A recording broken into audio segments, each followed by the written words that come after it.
everyone who went to Massey or Lincoln or other ag universities around the world were kind of taught that, phosphorus is very important and you have to keep adding it on an ongoing basis. Otherwise, you run out. And, if you're at 95, with your Olsen P levels, doesn't mean you're in the clear. You still need to keep applying it to keep your level up. Well, geez, people, in reality, an Olsen P closer to 20, below 30, is perfectly adequate for most pasture situations if you have a more vital soil microbiome, because ultimately no one's asking the question, wait a second. Okay, so we put on that superphosphate at the recommended level 8 weeks ago, and we got this burst of growth, and then the whole thing stalled. And here we are 8 to 10 to 12 weeks later, and, we're not growing at the same rate, and things have slowed down substantially, and you're looking at soil compaction issues. We don't stop to ask, why has that happened? And what happened to the super that got locked up in the soil so that we're not seeing it continuing to provide phosphorus for us now? This podcast is brought to you by GroundShift.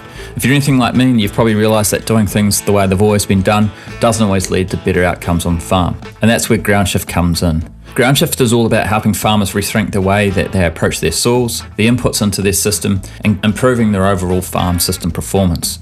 We focus on building resilience, improving efficiency, and ultimately creating more profitable farm systems. It's not always about throwing more into your system. Sometimes it's about understanding what's driving those results beneath the surface. So if you're serious about improving your farm's profitability and resilience, and utilising biology to drive your farm system performance, I highly recommend checking out groundshift.ag, and you can follow them online at groundshift.ag on Instagram.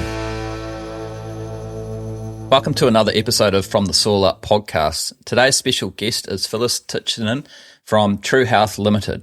I'm really excited about this conversation because it's pretty much all the areas that I'm really passionate about, and it's really great to be able to make the link between soil health, what we're doing with our farm systems, through to human health as well. So Phyllis, how are you today? Lots of birds, thanks. It's great to have you on.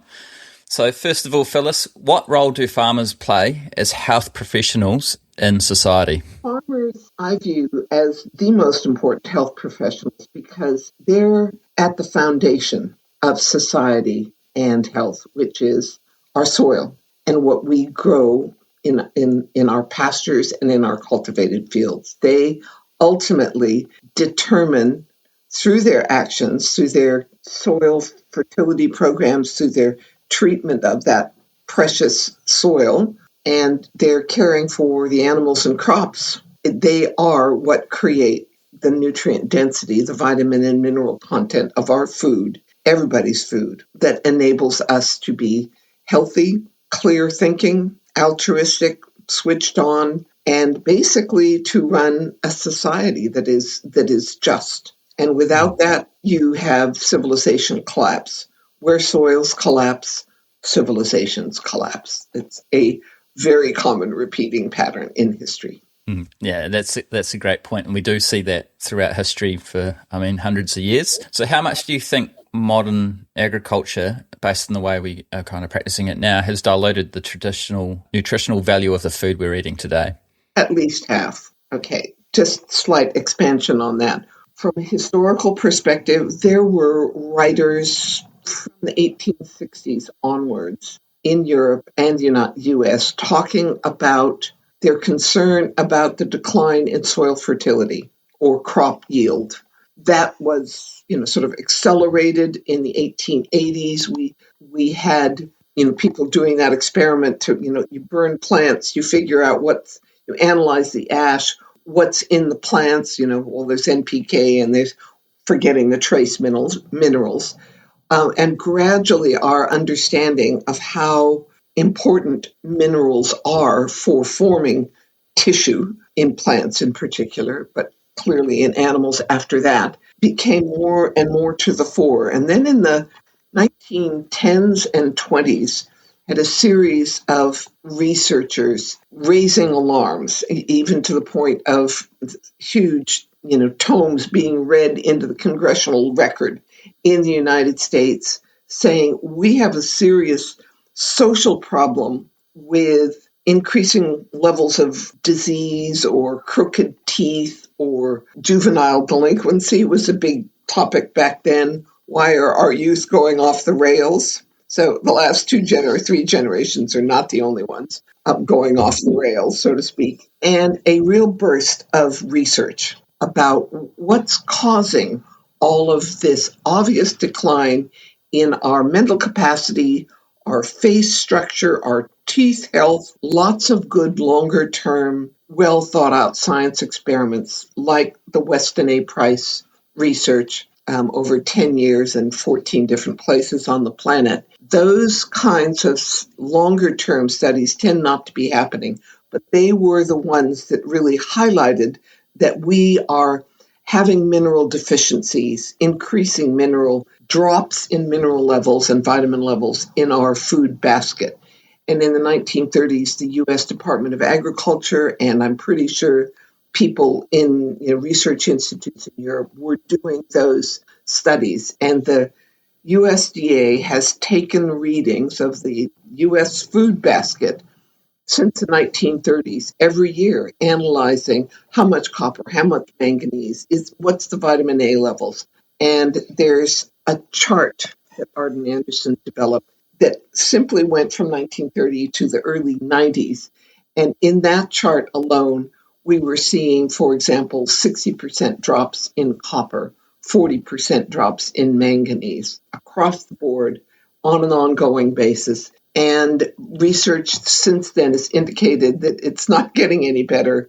In fact, that declining trend continues. So ultimately, the nutrient density of our food is on a continuing downward cycle.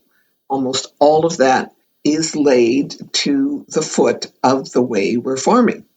It's our fertilizer practices, it's our cultivation practices, it's about, to a certain extent, our selection of species that we're growing and how much the manipulation of those species through hybridization or genetic engineering is reducing that plant's ability to absorb nutrients, even if they were in the soil. But ultimately, all of the synthetic fertilizers, all of the herbicides, pesticides, biocides do, through their role on microbiology or just biochemically locking stuff up in the soil, as glyphosate does, are contributing to a decline in the vitamin and mineral levels of what we eat. There's so much in there that I want to unpack and ask questions on, but I think probably the great place to start. You've got 50 minutes. Go for it. The term nutrient density, I guess it's becoming more in vogue, more people are using it, but why should a farmer care about nutrient density in the way that they're growing? Well, I'll revert first back to what I just said about health professionals. The basis of a healthy, sane, just society are farmers. So ideally, you want to be growing something that manifests, that contributes to better living for everybody. Second reason, and the main one is, there are out of three. It's really hard to make money as a farmer if your crops, cows, animals are not nutrient dense, if you will, because if they're not nutrient dense, if they're not fully absorbing the whole range of minerals and vitamins that they need in their food in the most natural, animal appropriate way possible, then it's really difficult to make money. Your profit margin goes down because you have animals that are right on the edge of, falling over, for want of a better term, into some form of disease or lice or mange or mastitis or failure to cycle or, calves that just can't gain weight. All of those things are nutritional issues.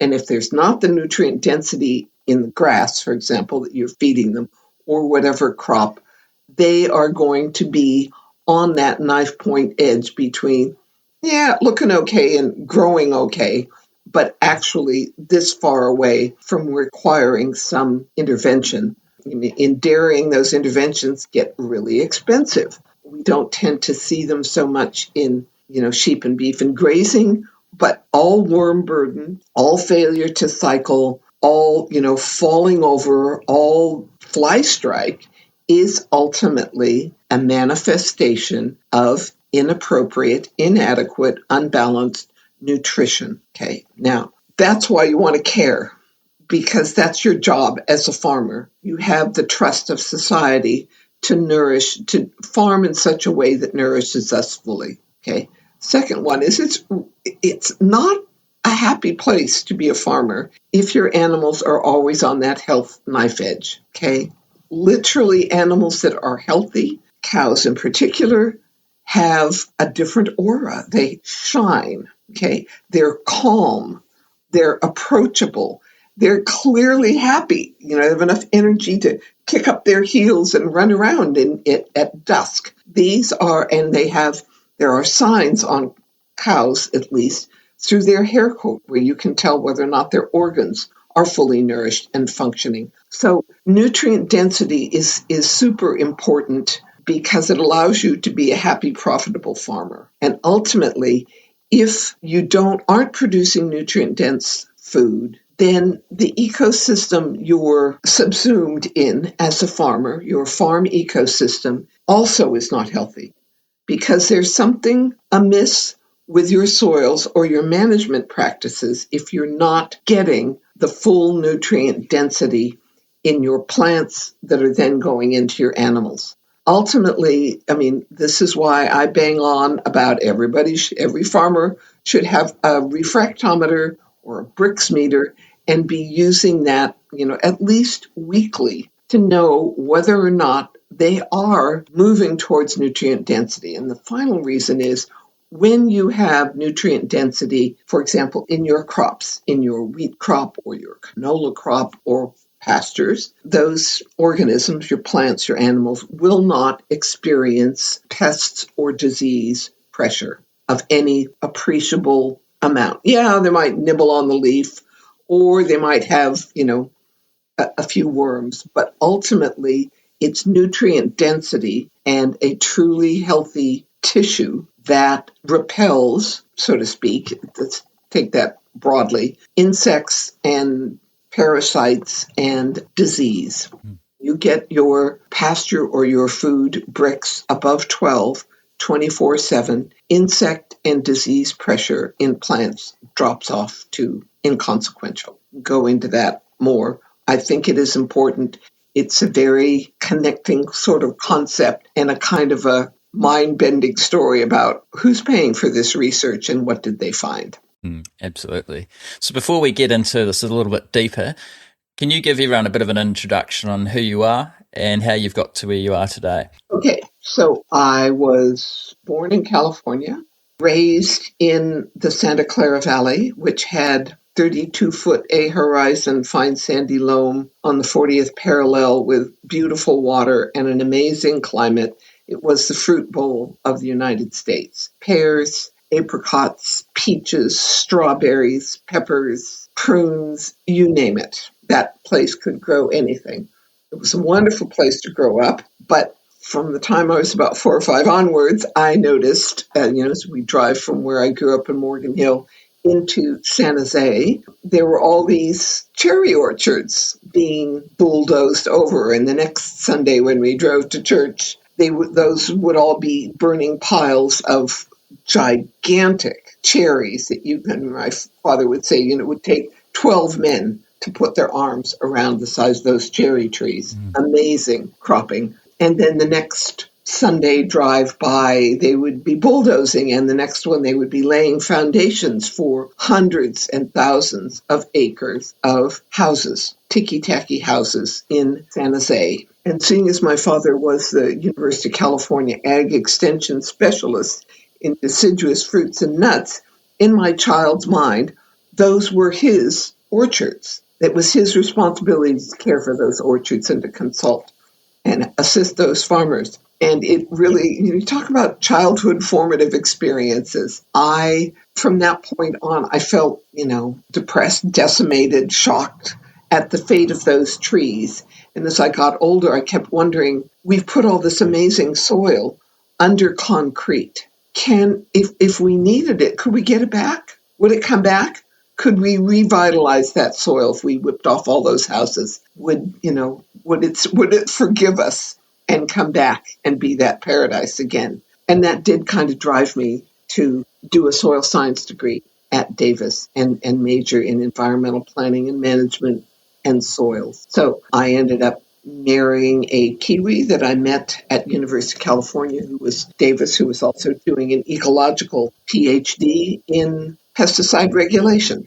So after I do that, I worked in state government in California, in the Resources Agency, in the governor's office on a variety of different environmental management, energy conservation, toxic substances kind of analyst arena, and then came back to New Zealand. And when my husband, who was teaching at Lincoln, passed away a bit prematurely, I moved on to the family farm next to his grandparents in Central Hawke's Bay on the coast, and have been here ever since, raising my children here, and kind of got back into the whole soils thing in the early 2000s. And thanks to Dr. Arden Anderson and Dr. Paul Detloff and courses with Jerry Brunetti, all of that kind of came together with oh my gosh, there is a very powerful connection between the health of our soil and what flows through to our animals and ultimately to us.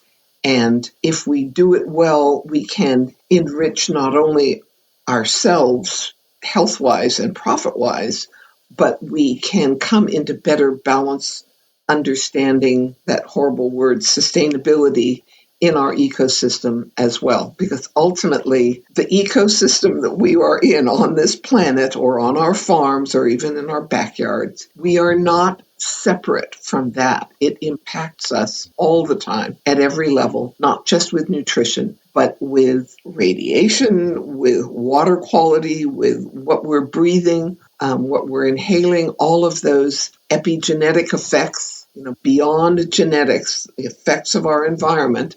We are of this environment. We are not separate from it. It does impact us. So we bloody well better pull up our socks and look after it better, especially in the way we farm, because ultimately it's of benefit not only to us as farmers, but to everyone else. Totally agree. It's a really great point, is that we are not separate, and what we do to the environment will impact us eventually as well.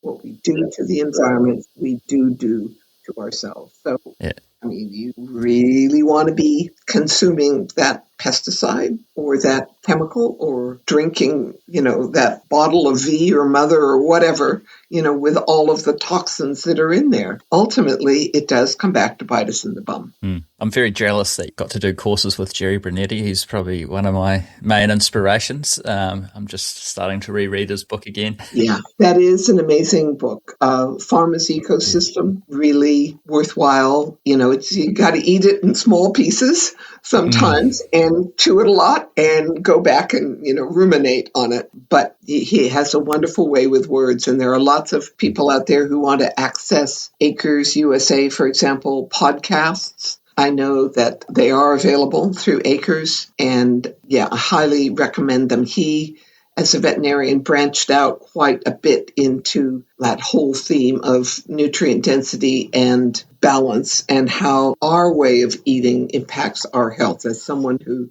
fought off cancer at least once, he had a very high stake in trying to figure out what could make me healthy again. And it always comes back to nutrition. There's something missing or something too much of one thing, creating an imbalance that our bodies aren't able to be in our own natural homeostasis, our balance.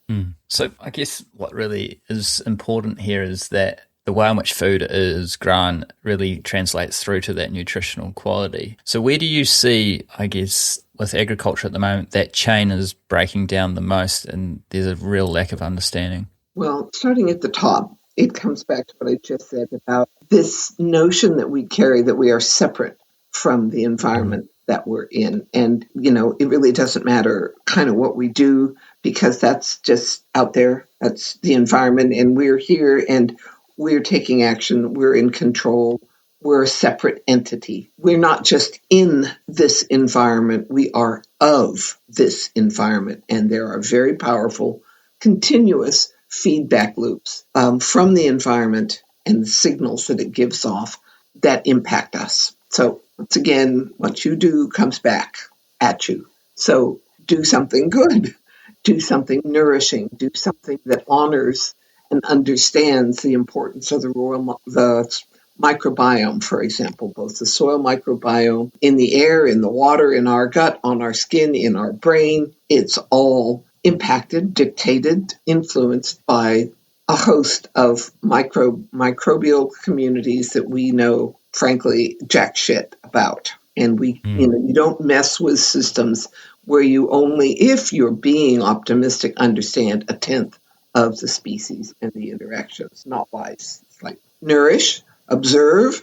honor, but don't screw it up. Okay. So that, you have awareness of our connection to the environment and awareness of soil microbiology or the microbiome in general.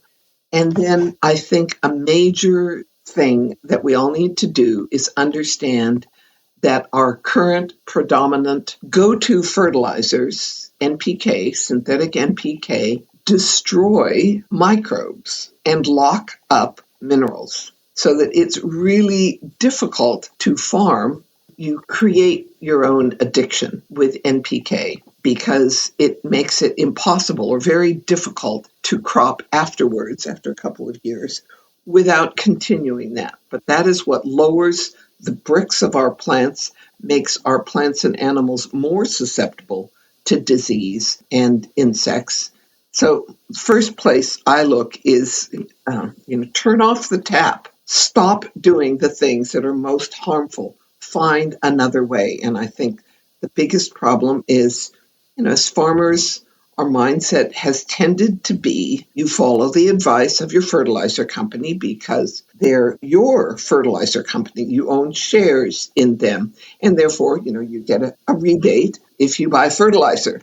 It's kind of a poisoned chalice, that one. Yeah, you may get a rebate, but if you're reducing the value of your primary working asset, your soil, are you really going forward economically? And ultimately, I think that's part of the problem here. It's not just New Zealand, it's most everywhere. Our fertilizer companies are in bed with the universities. I mean, to put it bluntly, I'm old enough and have been in enough university settings that I can say that.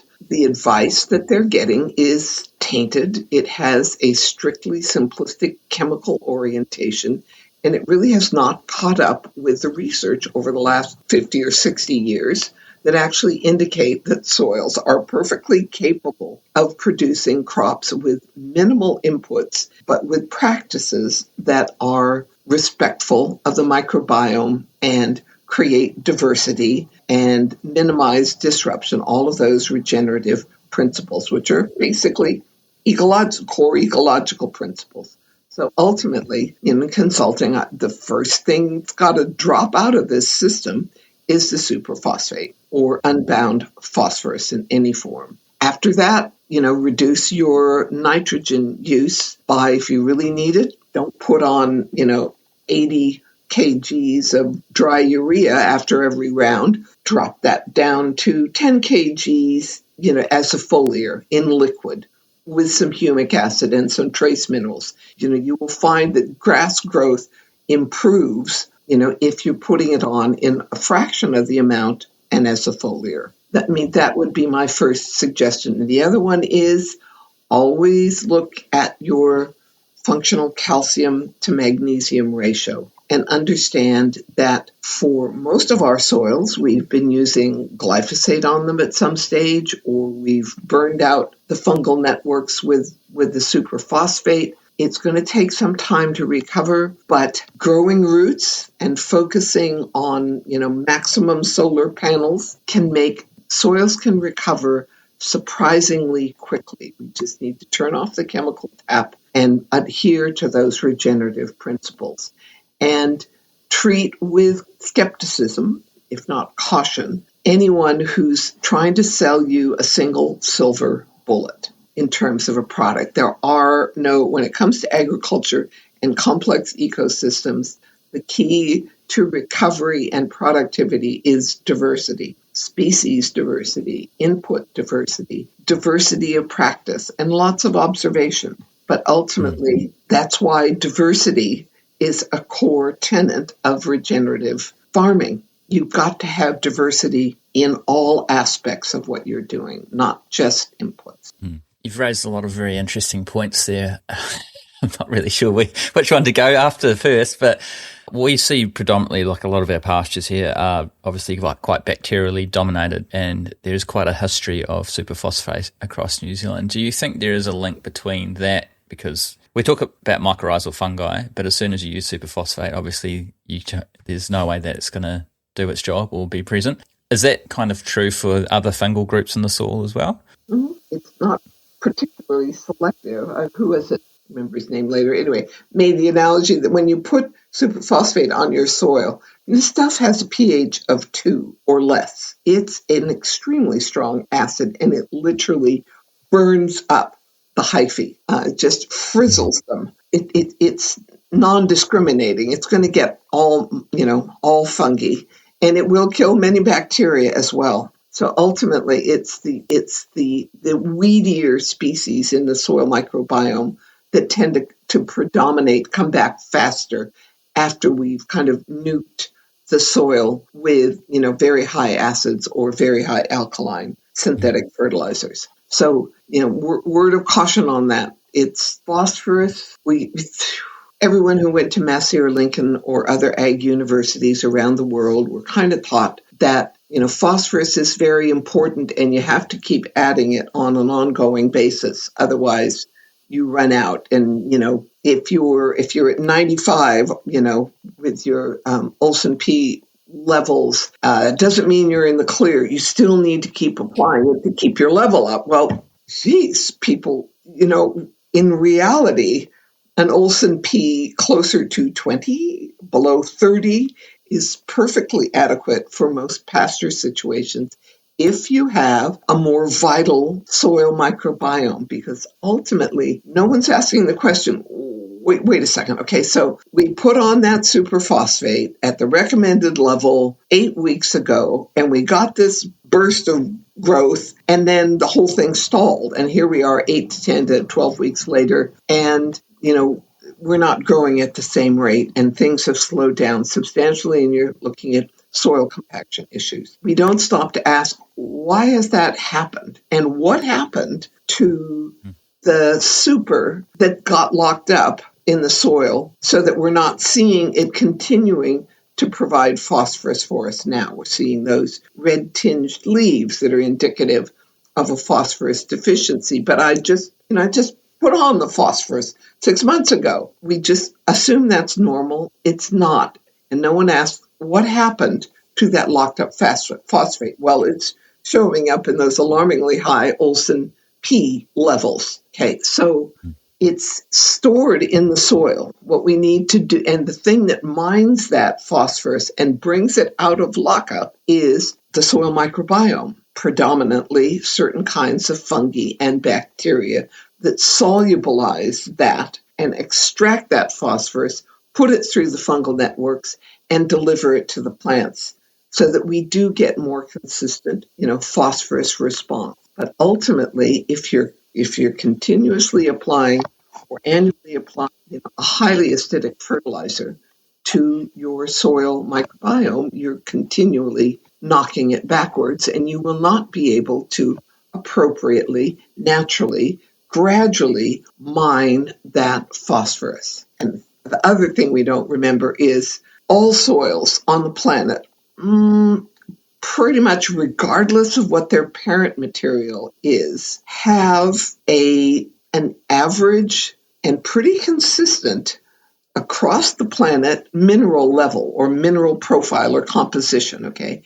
All of the minerals needed to create plants are there in all soils. I know that's a gross generalization, but this comes from research that Dr. Elaine Ingham did for the United Nations back in the 1980s. Okay, so her point was, if we really have the microbes, our willing workers underground on our side, and we're nourishing and supporting them, do we really need to add this much fertilizer? Or can we rely on them, as we do in nature, to naturally extract minerals, provide carbons, deepen the profile, grow humus, all of those things on an ongoing basis with roots that get deeper and deeper and deeper. So, the most productive ecosystems on the planet are old growth rainforests in like the Northeast in Washington, in parts of Tasmania, where really tall trees. There's just thousands of species, in the ground, in the mosses, in the understory of the plants, and these towering giants of trees.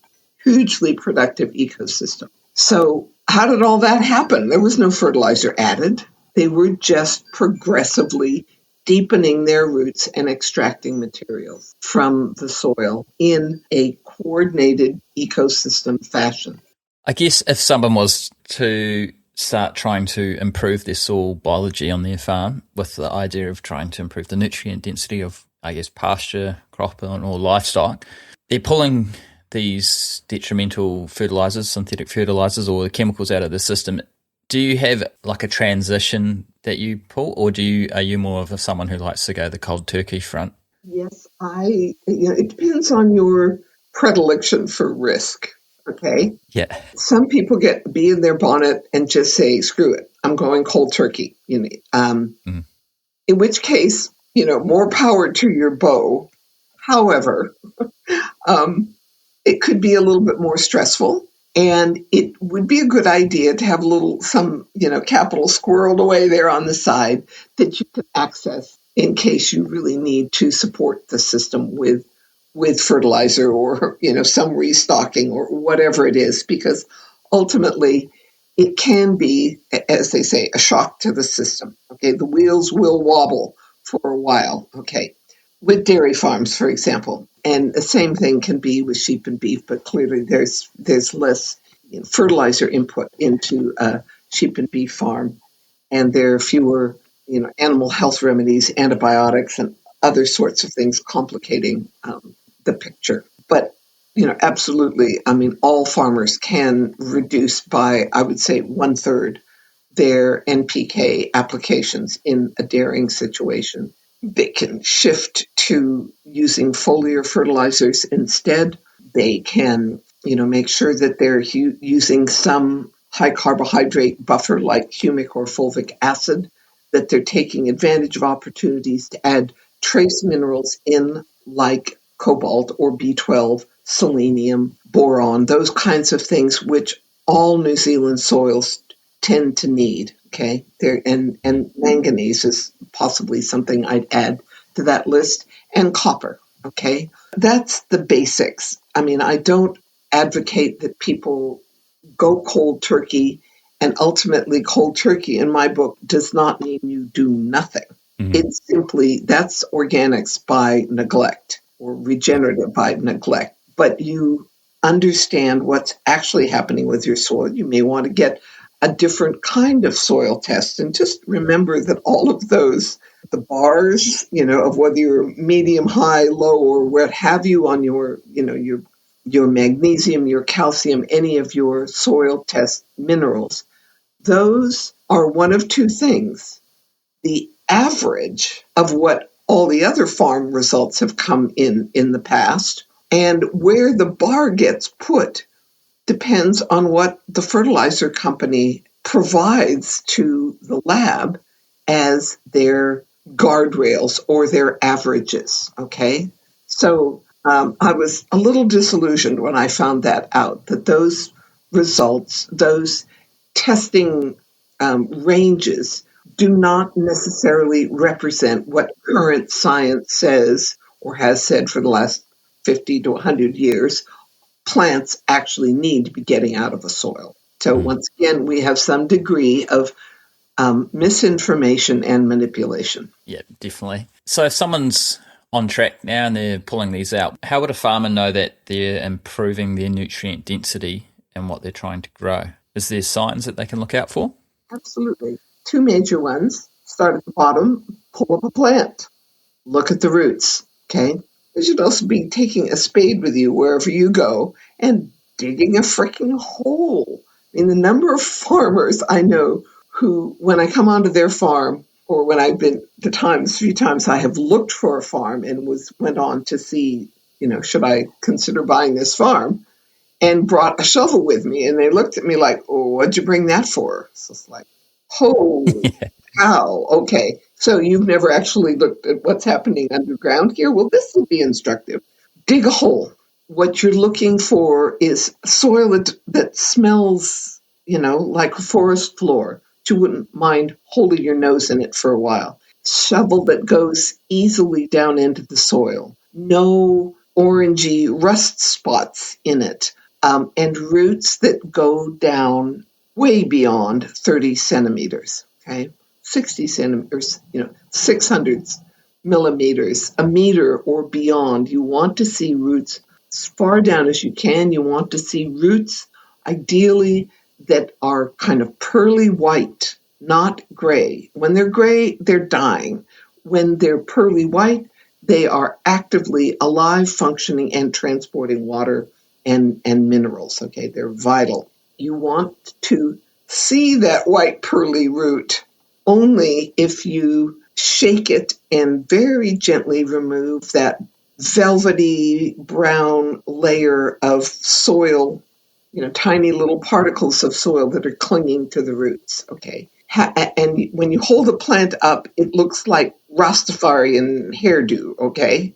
Rasta roots. They are pearly white roots underneath. There are lots of them. They're fibrous, but you can't see them because they're all covered with the colonies of soil microbes that are in effect feeding the roots and being fed by the roots. So those are the things I would say people should really look for at the soil level. Next one up is there are signs. Clearly you have all of those classic signs of manganese deficiency or phosphorus deficiency with the little red tinges, or potassium deficiency with browning at the edges. Those are all pretty well known. Those are just observational things. But taking the Brix reading of the plant is on a regular basis, especially if you're cropping, is very, very important because it can tell you whether you're making progress. And the Brix of the plant should increase with age, and you're looking to get a consistent reading 24/7 above 12, because that's when insect pressure and disease pressure drop away. And that's also, Brix is not simply a measure of sugar or carbohydrates. The technical term is that it's measuring total dissolved solids, which means it's the juice that's carrying all of the minerals that you've squeezed out of the tissue. Yes, there's carbohydrate in there, and yes, it's a reflection of sugar, but it is also the most potent, low cost, no batteries required indication of nutrient density and disease susceptibility that we have. That's awesome. So there's a few things to keep an eye on there when you to even go check currently and see what's happening in your farm system, but to keep an eye on. You help farmers move away from, I guess, using a lot of antibiotics with your livestock. Is there any, or I guess, first of all, what's the unintended consequences that might be associated with using antibiotics on livestock within a farm system? And then what's the process to go away from that? The need for antibiotics is an indication of something amiss with your system. Okay? Healthy cows should not get flaming mastitis or consistent mastitis or consistent elevated somatic cell count in dairy cows as a matter of course. That's not normal. It may be average for what's happening now in many dairies, but it's not normal for a normal functioning natural system to have animals that are continuously getting infection or failing to cycle or having calf scours. All of those diseases are not a normal part of producing food.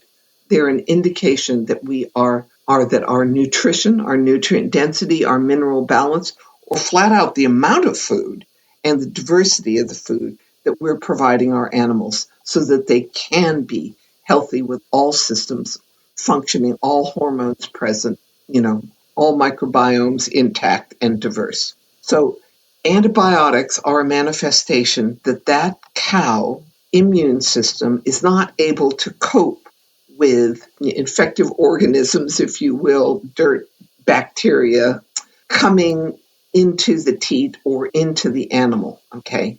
All immune systems are designed through, white blood cells, Pac-Man, macrophages, all of those things, to mount a defense and take those invaders, if you will, those pathogens, out of the system to maintain a balance where the bad guys don't get into a position where they're actually creating infection and problems and pus, somatic cell count, or other impacts on the cow, including reduced milk production or milk that's not fit to put in the vat.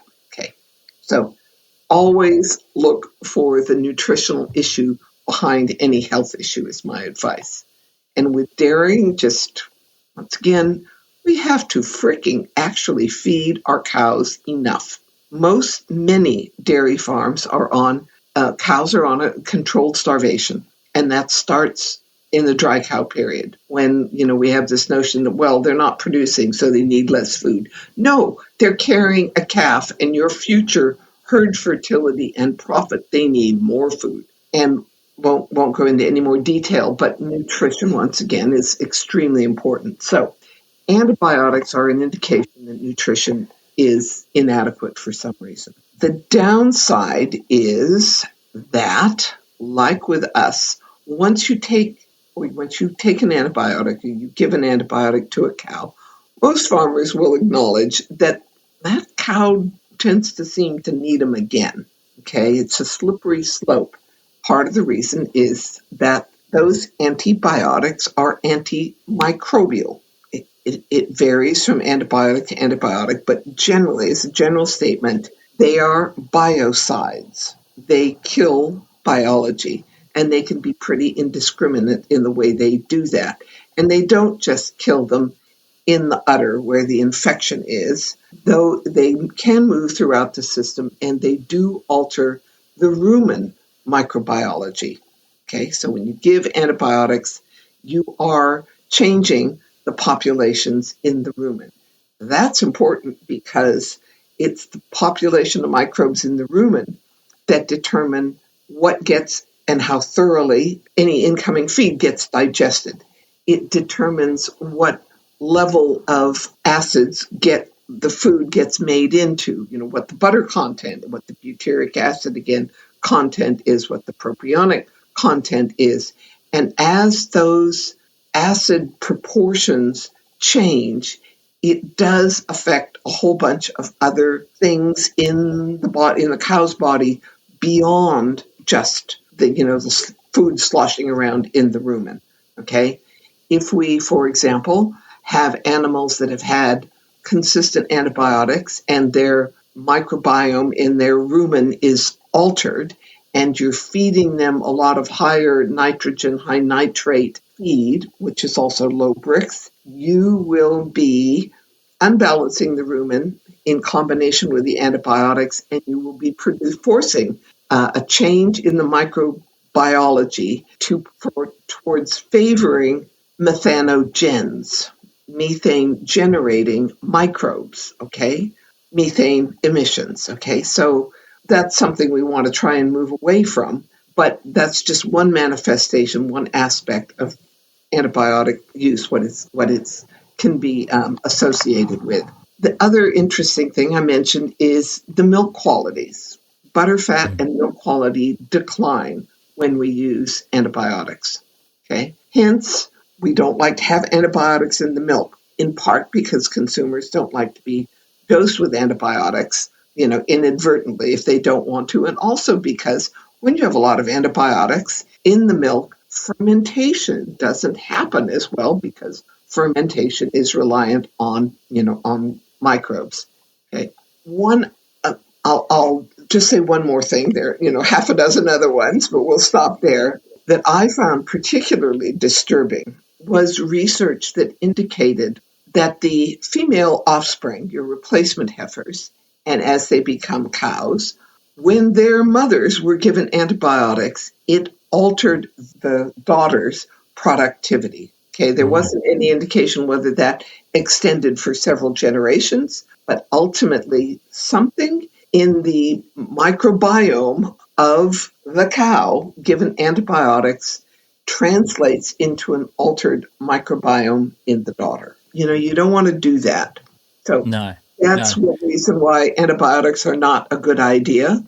Ultimately, I do through True Health, I sell animal remedies that are, alternatives to antibiotics, but they're Band-Aids. Ultimately, it gets back to nutrition, gets back to pasture diversity, gets back to the soil. Yeah, that's very comprehensive. And that's one thing I'm finding at the moment, because obviously in the South Island, we're now having the ability to supply Fonterra with organic milk. And the big one that all the farmers are worried about is the animal health aspect and not being able to treat things.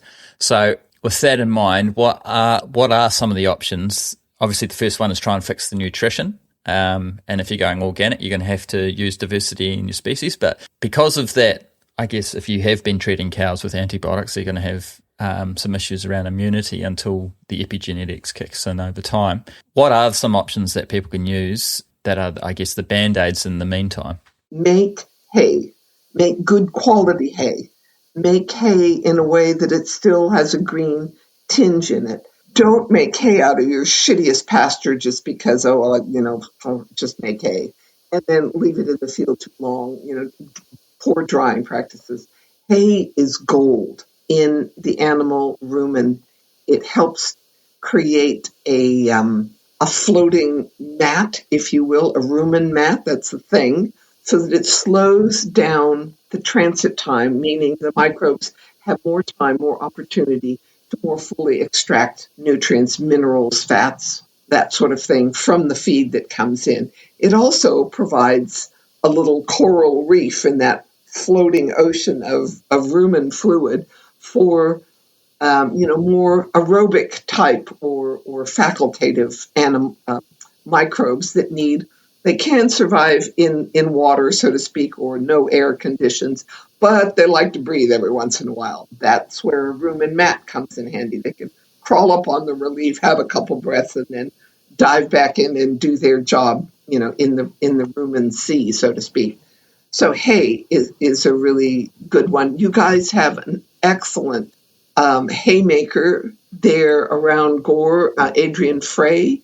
If you haven't, seen his videos on YouTube, it's really inspiring. He has gone high tech on this, and he is a great example of one of those farmers who said, "Screw it, I'm going to make an investment.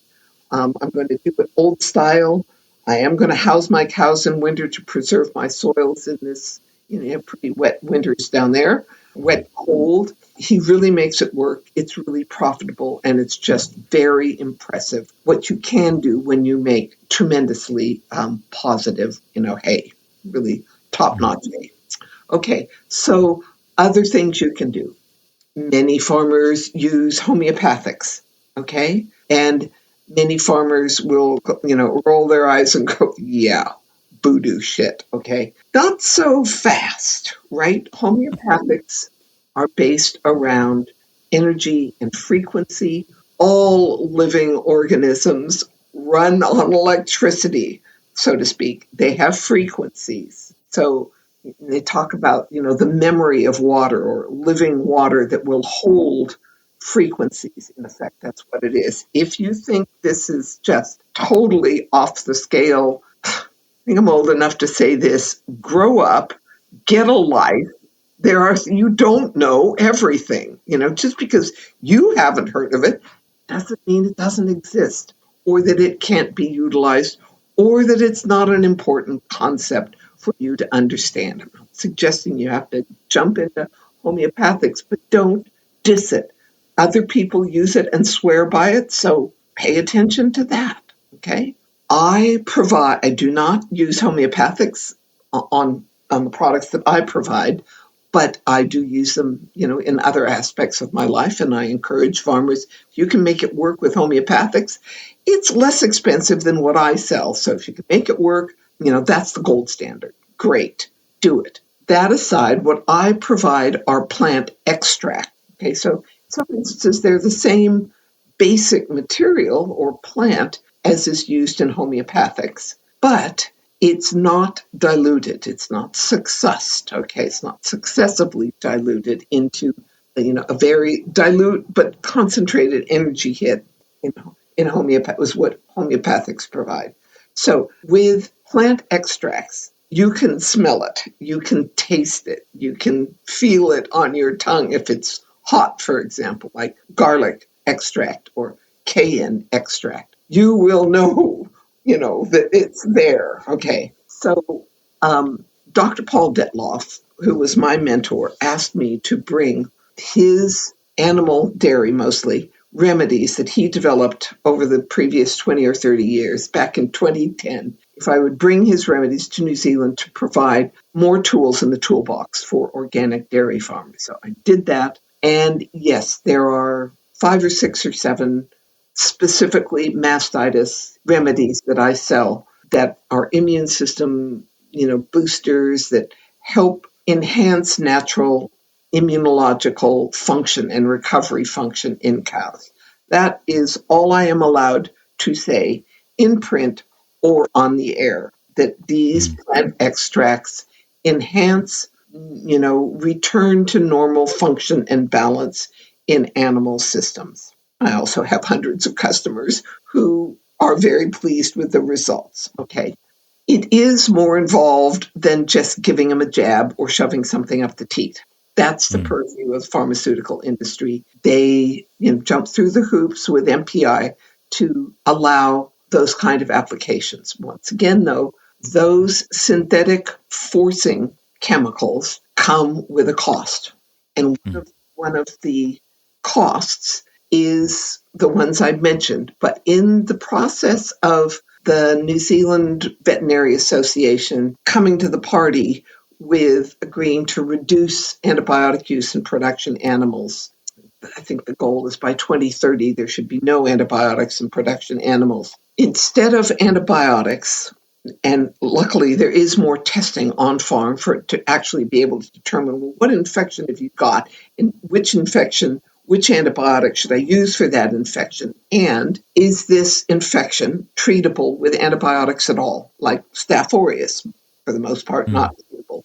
CNS, which is another form of Staph aureus, also not treatable. So that's positive. We knowing more immediately and can tailor treatments, and that is reducing antibiotic use. Great on that. But I do have a concern that in many instances, the vets are saying, well, no, we want you to move away from antibiotics, so use this anti-inflammatory instead. Okay? Problem is, there are issues with anti-inflammatories. We're certainly seeing this in humans. There's evidence in cows in particular, as well as pets, that use of anti-inflammatories leads to kidney and sometimes liver damage. Okay, so it's not a free ride. There are implications for this, which is why I prefer plant-based products to which do not have an impact like that when used properly. But ultimately, everything I sell, including the things that help cows to reestablish balance for cycling or dealing with calf scours or retained membranes, I wasn't supposed to say that. Dirty cows, they are, the products, there are remedies for that.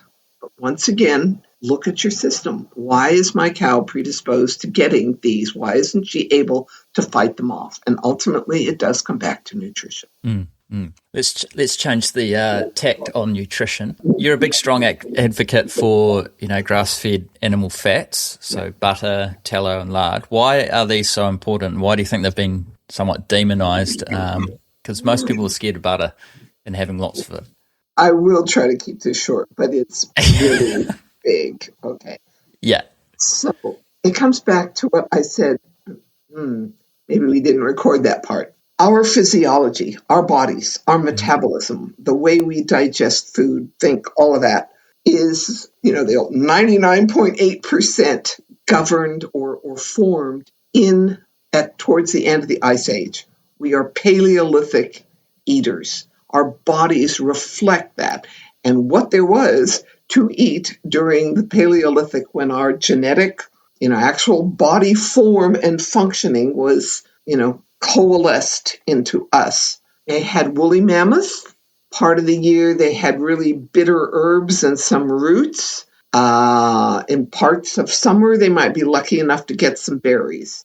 Okay, that was it. No grains, no high sugar, no high fructose corn syrup, no seed oils, and they were alarmingly healthy. The part that really gets me is it's a sort of a meme or an accepted narrative in anthropology that if you're on a dig somewhere and you come across some really old ancient skeletons, and you can't quite tell whether these are hunter-gatherers from, the Paleolithic era or whether they're sedentary grain eaters when we got civilized and started moving into cities, for example, and growing grains, okay? When we moved away from the woolly mammoth and the megafauna era, we changed our nutrition again, and it changed our skeletons, okay? It changed our susceptibility to degenerative diseases. And there are what they call forensic anthropologists who can specialize in going to digs like that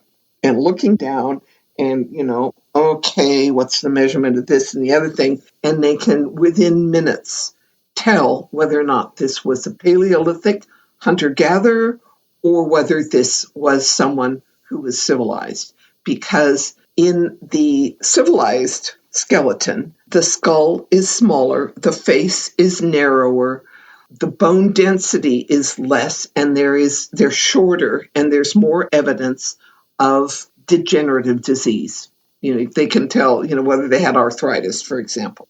Okay, it's that clear. Once again, nutrition determines expression in the body. Okay, having said that, the nutrition we were getting in the Paleolithic from those woolly mammoths were no processed foods, almost no carbohydrates, certainly next to no sugar other than the berries for a limited period of time. And those were all clearly pretty mineral dense, no glyphosate applied to, lock up the minerals. So they were dealing with a very nutrient dense in terms of mineral, but nutrient dense in terms of saturated animal fats, which tend to be high in vitamin A, vitamin D, vitamin K2, and conjugated linoleic acid. Those are all fat-soluble compounds. They dissolve, if you will, or circulate best in fat-derived. And they are different forms of, in effect, sunlight made into vitamins. As I said before, those fat-soluble vitamins, A and D, K2, regulate how all other proteins, carbohydrates, minerals, everything that gets made in the body that comes in through our food needs those fat-soluble A and D and K2 in order to be fully digested and fully absorbed and fully utilized in our cells. So fat, based on our Paleolithic ancestry, is a key, important, crucial part of our ability to grow our bodies, our ability to conceive healthy children, our ability to avoid the whole range of things, including heart disease and atherosclerosis, okay, plaque in the body. So stop with, that part of it and move on to why are we all so afraid of fat? And it's because we had the fear of cholesterol drummed into us from the 50s onward. Boy, keep it short, Tichinin. Right. Before the 1940s, 50s, in the 19 teens and early 20s, heart attacks were pretty rare, okay? Mm-hmm. The little side story that goes along with this, the Dr. White, sorry, I can't remember his first name, who became Surgeon General at about the time that Eisenhower was president. There's a link there later.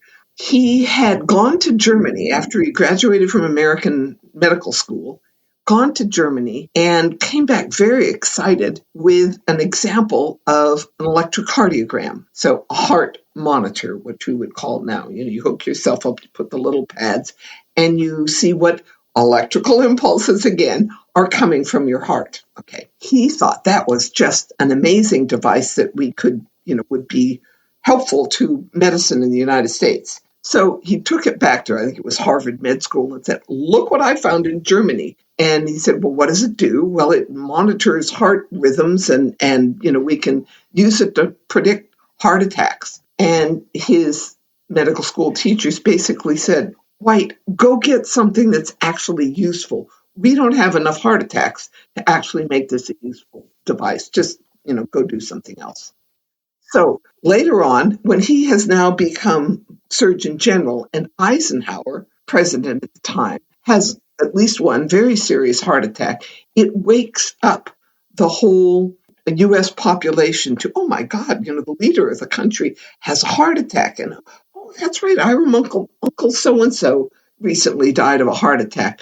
And we have this massive increase in heart disease between the 1940s and 50s, resulting in this phobia about atherosclerosis, or plaque blocking our arteries, building up to the point where blood doesn't flow, or we have a plaque becomes loosened and creates a stroke and a heart attack at the same time.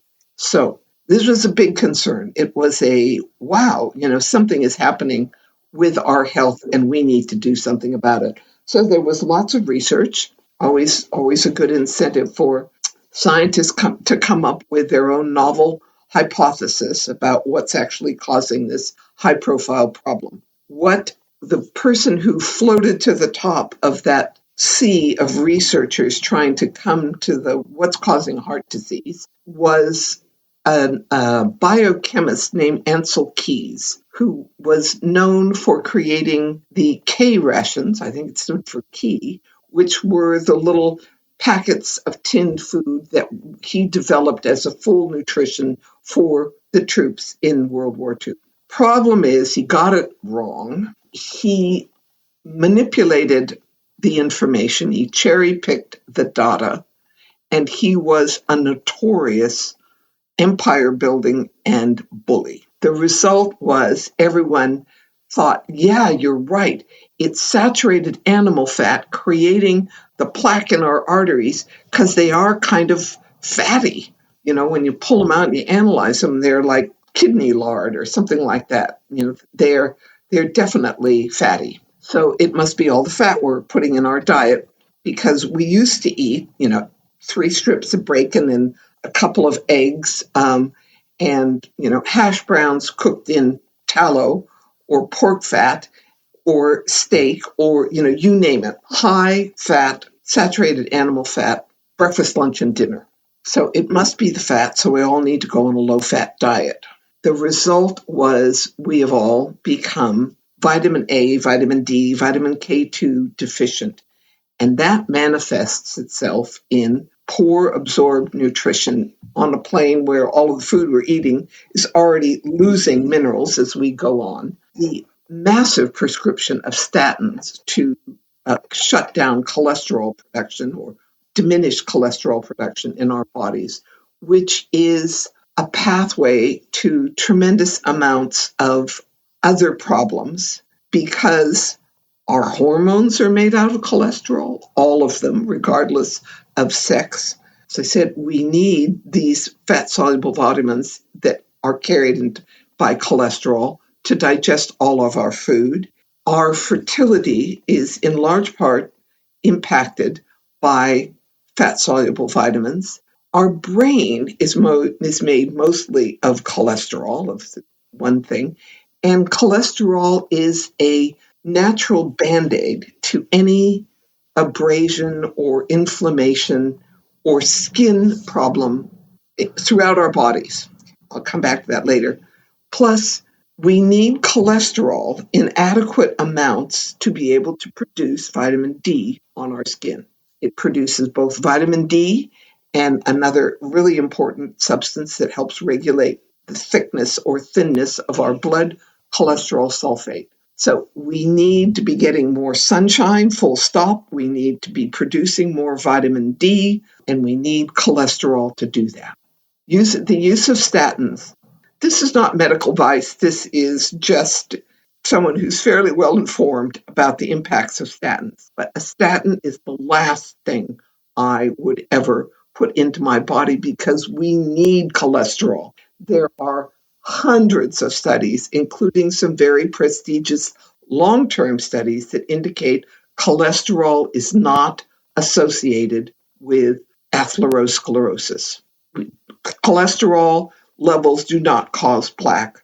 The plaque is there. The cholesterol, yes, is there because it's meant to try and cover up that abrasion or that inflammation in the lining of the arteries or blood vessels that is caused in large part by seed oils, which we've been, encouraged to use as an alternative fat to natural animal fats. So you can ask more questions if that wasn't enough, but like I warned you, it's a really long, deep topic.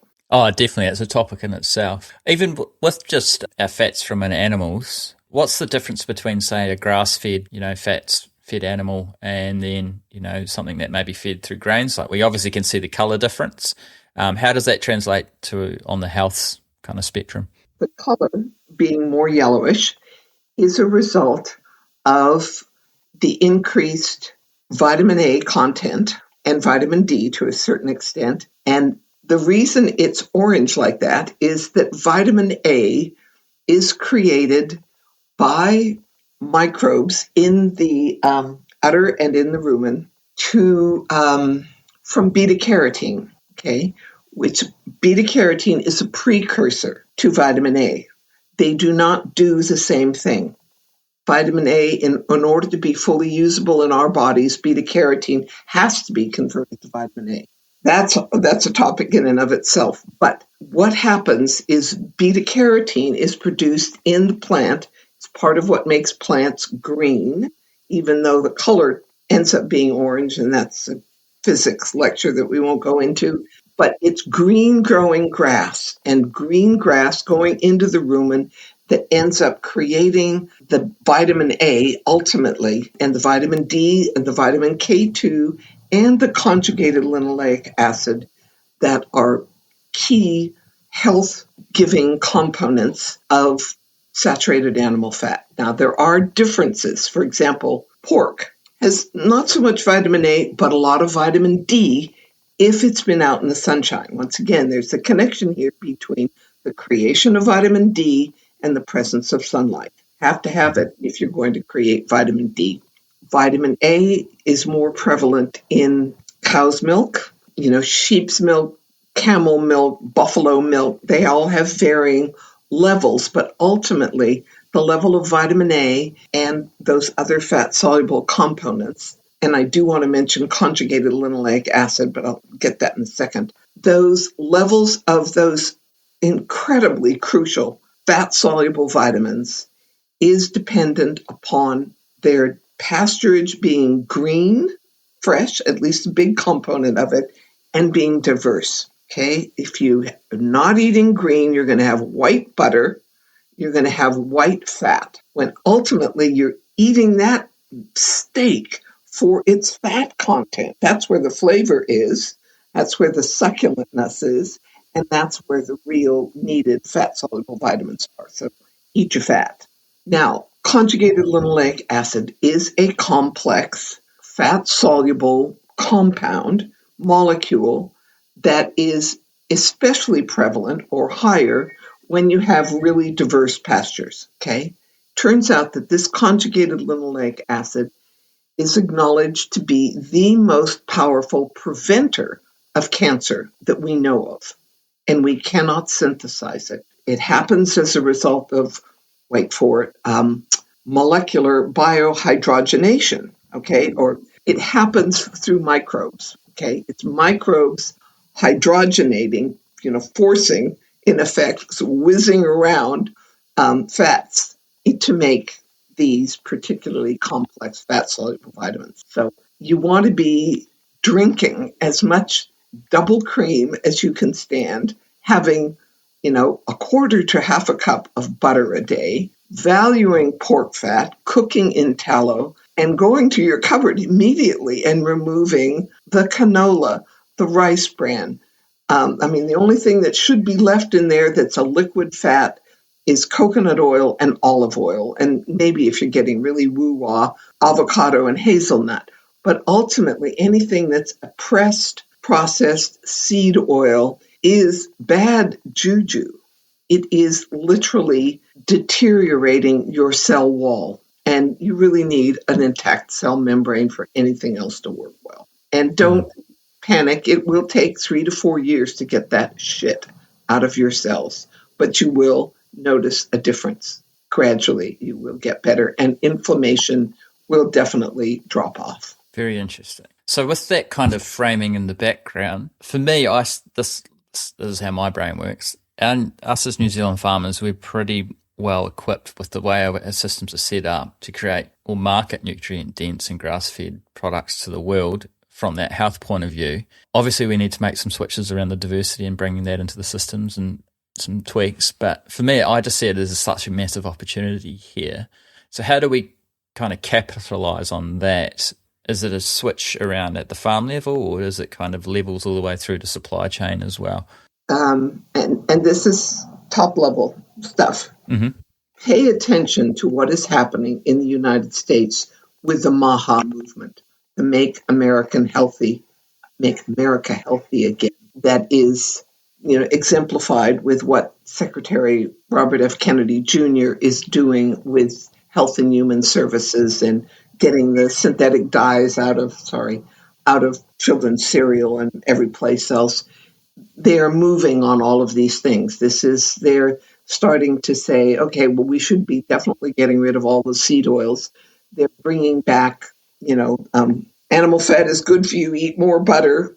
Eat natural foods. Those move. Pushing back on ultra processed foods. That is our market, and this isn't just in the United States. We cannot afford to be commodity producers in anything that we farm. We have to be following the trends because A, we're small, and B, it costs a lot of money to send any of our produce anywhere. And what we are ignoring at our peril is how much more educated, switched on, and health-focused our key consumers are. They know more of the stuff I've been telling, you than most farmers know. So they know to ask for grass-fed. They know to ask for no GMO. They understand the concept of nutrient density. Some of them carry around little devices, and more will, that basically function as a refractometer and will be able to tell you what the nutrient density and eventually the pesticide load is of any food you pointed out. Okay, it's a light refract phenomena that is being developed as a tool that will eventually happen on your phone. When that happens, there is nowhere to hide because the consumer will be able to go, not that one. Oh, well, yeah, that's a green light. I'll buy this instead. Okay, second layer down is stand up for your freaking rights. Make sure that you're negotiating contracts that actually pay you more money to produce the food than the middleman chain is getting to just move it along for you. Okay. However, given the stuff that's happening at those other levels in terms of demand and awareness and ability to measure, we have to be producing, stuff that blows the doors off the competition in terms of quality and cleanliness and story. Okay. You can't have quality or cleanliness without actually being in tune with your environment, mimicking nature, following the regenerative organic principles, not putting antibiotics in your cow or, sprays and pesticides, especially glyphosate, which is a really big issue in the United States now. If you're not paying attention to that, you need to, because it will eventually drop here and we will not be able to use it anymore. So, shift while you can. Ultimately, all of the things we've been talking about, getting the bricks up, balancing soil minerals, not over-tilling, not under-tilling, not using antibiotics, all of those things combine and synergize to make the nutrient-dense, spray-free food that we can command an even higher premium than we are now if we remain GE-free.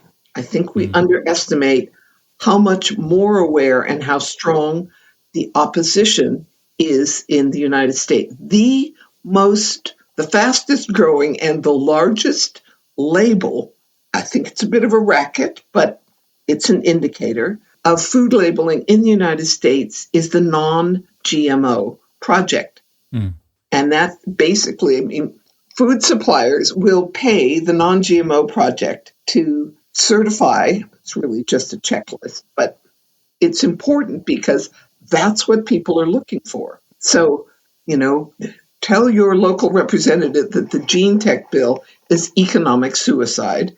And it's also a huge, unintended, but scientifically verified form of genetic pollution. It does not stay in place. These modified genes are alarmingly promiscuous. They are programmed to overcome the genetic makeup of the plant that they've been inserted into or chemically altered. The whole point is they act like an antibiotic. They transfer genetic information in the soil, in the plant, in the air, in the water, in our bodies, okay? So the U.S.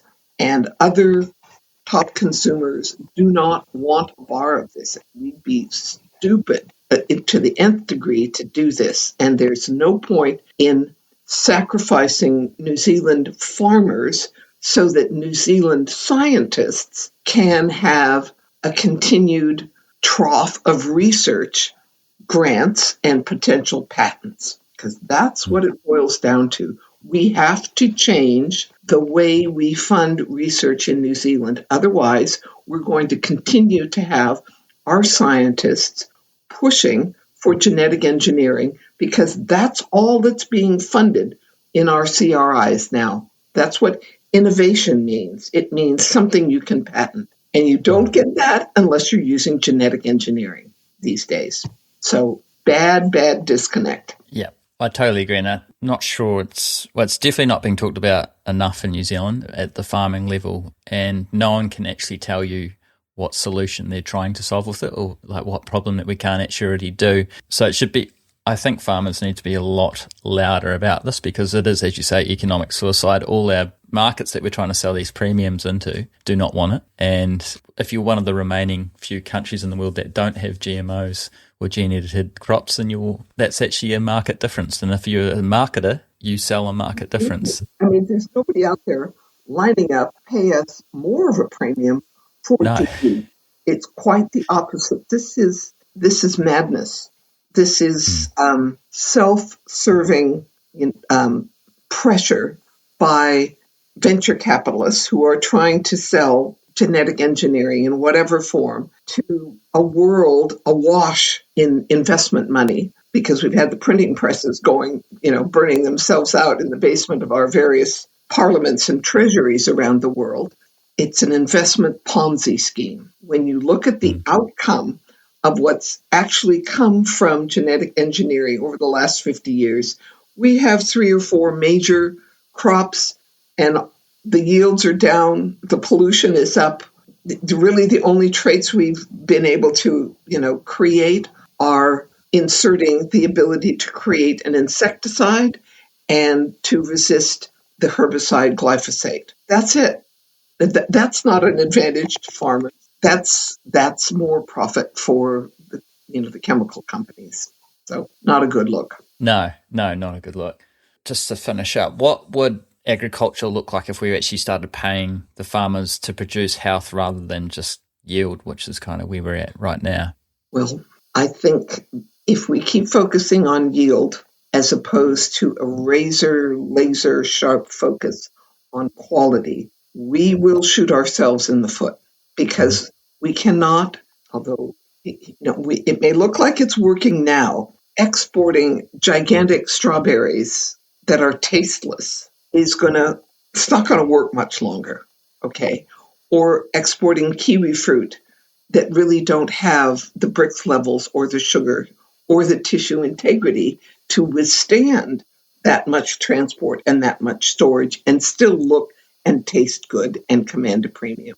All of those things, especially storage integrity, are a direct reflection of Brix. And Brix is a direct reflection of our fertilizer usage, our practices, and our soil health, and the level of diversity we have in our ecosystem overall.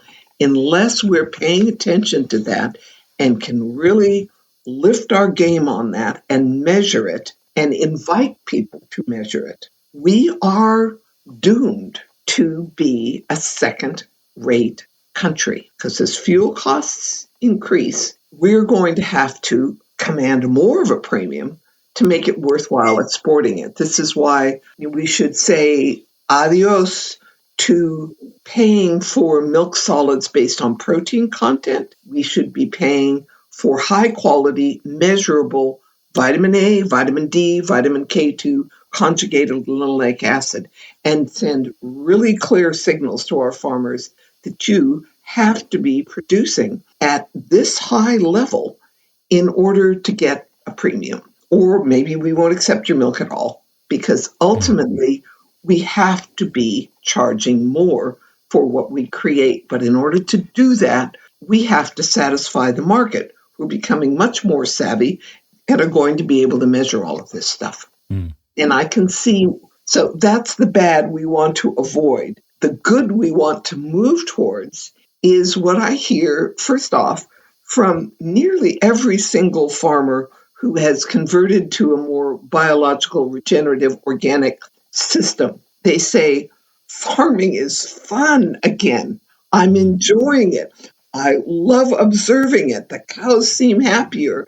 And what they're also finding they themselves are now more interested in their health. They are eating better. They're healthier. They're no longer exposed to those biocide poisons. And, they're more likely to get pregnant. They're more likely to have healthy children with good attention spans and high levels of immunity.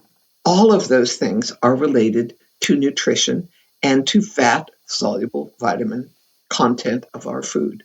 So we have a very rosy future potentially in front of us because we have the climate and the soils and year-round green grass to produce the healthiest food, particularly animal products, on the planet. But we can't get that, actually. And we're deceiving ourselves if we think we've already got it, because we're not measuring the glyphosate content.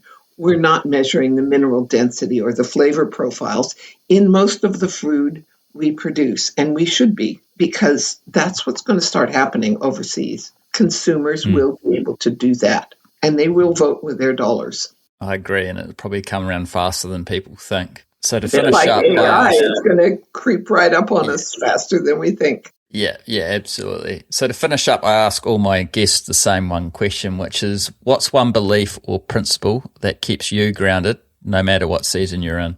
I would say it's the golden rule, which when you break it down, the golden rule is in all religions. Ultimately, it's not just Christianity. When you pull aside the layers of almost all religions, there is this notion of reciprocity. What you give comes back to you. Some people call it karma. Some people call it, getting to heaven. Reciprocity is one of the most powerful human traits, and I think it extends to the animal community as well. Okay? The notion that we should do good in order to receive good. I see reciprocity as being the foundation of the microbiome as well. and everything that comes from that. So for me, it is that notion of do good because it's the right thing to do. Make the extra effort to think clearly, act with compassion, be persistent, and observe the golden rule. I love that. So if the listeners want to connect with you, Phyllis, or learn more about what you do, where's the best place to go? Well, I have a website called truehealth.co.uk that says almost nothing, in large part because, as I mentioned before, I can't make any claims to treat or cure anything. But there is some information there about soils and pastures and things like that.